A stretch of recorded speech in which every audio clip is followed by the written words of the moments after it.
Ever get the feeling that some writers, especially thriller writers, like this Gregg Hurwitz, are they maybe a little bit mad? Yeah. In the best way possible, of course. In the best way, of course. No, seriously, diving into this conversation about his writing process, Yeah. it really struck me how meticulously he crafts his plots. Like it's almost mirrored in that obsessive order with his protagonist, Evan Smoke. Yeah. The guy who needs his condo catalog clean at all times. It is so fascinating, right? Because the interviewer picks up on that connection right away. Yeah. Is there a little bit of smoke in you? Which, let's be honest, is not that far-fetched when you think about it. And what's so wild is that Hurwitz agrees. Right. He even pulls this quote from Flaubert. Be regular and orderly in your life, so that you may be violent and original in your work. He's saying that structure actually unleashes the creativity. Right. Which makes sense when you think about his plots. Totally. And you know that intentionality bleeds into Smoke's world, too. Oh, for sure. Remember that second commandment? How you do anything is how you do everything. Oh, yeah. It's not just a catchy line. It's like the code they both live by. Speaking of living by a code, Yeah. can we talk about Evan Smoke's bed for a second? Okay. Or should I say his floating mattress? Yes, absolutely. Oh. Tell me, when you first read that detail, what did you think? Okay. A minimalist slab suspended in the air by magnets. What did that say to you? I'll be honest, my first thought was like, how much would that cost? But on a deeper level, it is such a perfect encapsulation of his character. Yep. That need for control, Yeah. that almost clinical detachment, it's unsettling, but it makes you want to know more. It's unsettling, but it draws you in. Yeah. And that's what's so good about Hurwitz, right?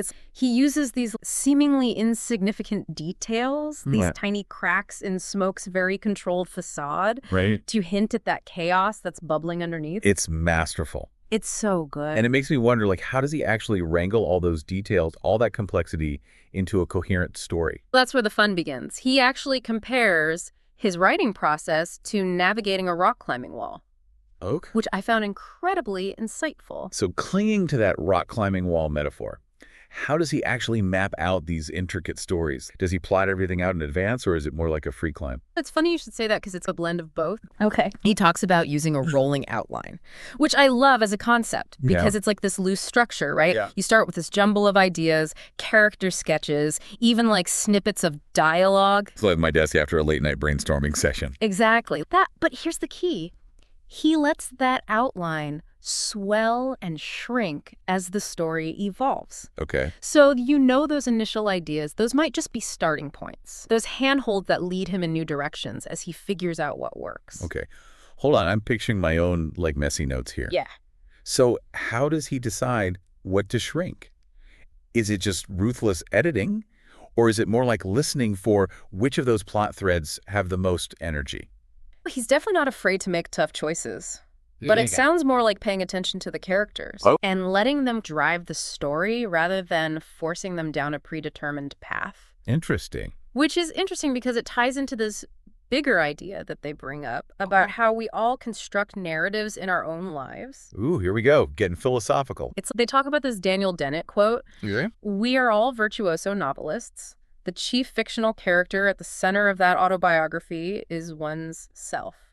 And so we can't help but see our lives as stories, Right. with ourselves as like the protagonists. But is that a good thing, though? Because don't those narratives sometimes blind us to the messier realities of life? That is such a good point. And that's where it gets really interesting, because then they throw Sartre into the mix. Okay. Specifically his novel Nausea, where the protagonist is basically like, nope, narrative is a delusion. Wow. Like he finds solace in just the pure immediacy of experience Yeah. without trying to force it into this neat little story. It's like when you try to explain the plot of Inception to, like, your grandmother. Right. Sometimes some things are better left unexplained. Exactly. So it's like we're caught between these two impulses. Yeah. This innate desire to find meaning through narrative, but also this fear that those stories might be illusions, or even worse, like self-imposed limitations. Which feels especially relevant today where, you know, social media is constantly feeding us these curated narratives. Oh my gosh, yes. These, like, highlight reels of other people's lives. And the news. Yes. Don't forget the news. It's all about like framing events within a narrative, Cool. often at the expense of nuance or complexity. For sure. So are we shaping these narratives or are they shaping us?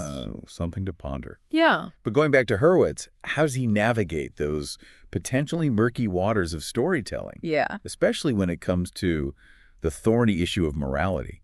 So we've talked about Hurwitz's meticulous plotting, his almost philosophical approach to narrative. Yeah. But what about the characters themselves? They're not exactly your typical heroes and villains, are they? No, that's actually what grabbed me too. It's like he's going beyond those simplistic labels. Okay. He even says, like, I don't even write heroes and villains anymore. It's all protagonists and antagonists. Hence the difference. Right. It seems subtle, but it's huge. Yeah. Because it acknowledges that, like, everyone sees themselves as the protagonist of their own story. Right. Even the so-called villain.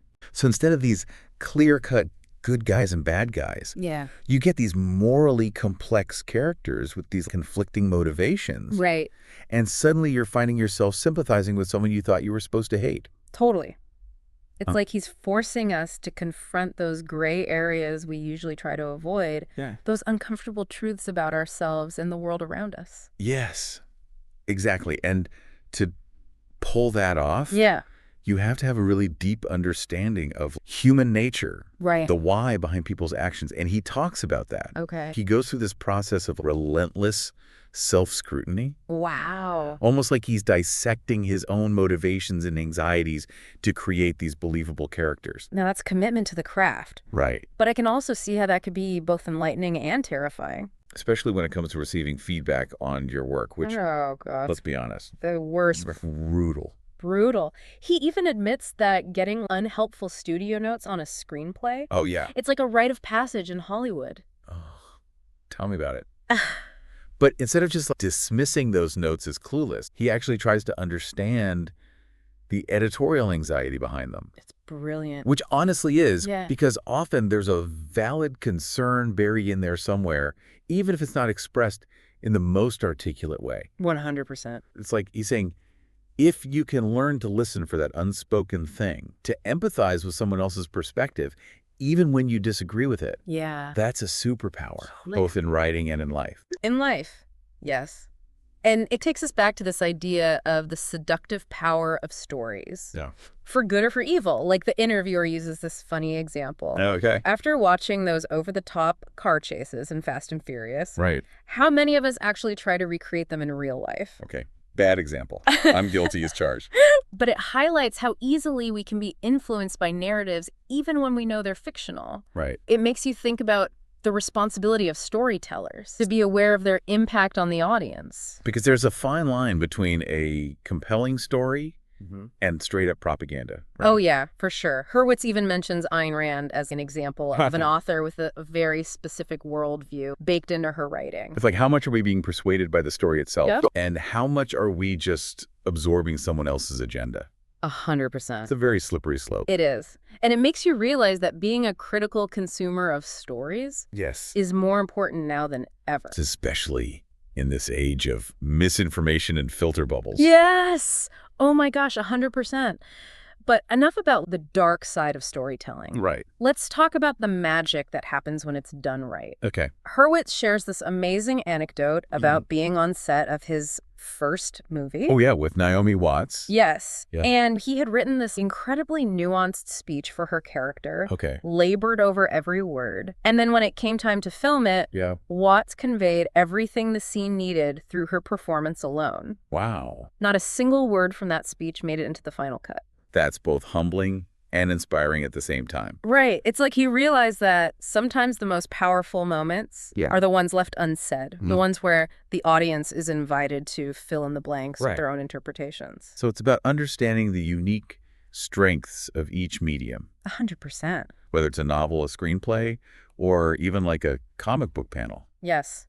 And knowing when to hold back, Yeah. when to trust your collaborators, and most importantly, when to trust your audience Yes. to connect the dots. To connect the dots. Oh. So as we wrap up this deep dive into the mind of Gregg Hurwitz, Yes. here's a final thought for our listeners to chew on. Okay.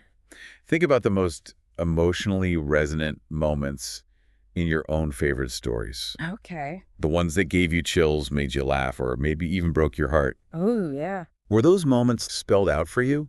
Okay. Or were they the result of something implied, something left unsaid, allowing you to bring your own experiences and interpretations to the table? Ooh, I like that. Because ultimately, the most powerful stories are often the ones we tell ourselves Yeah.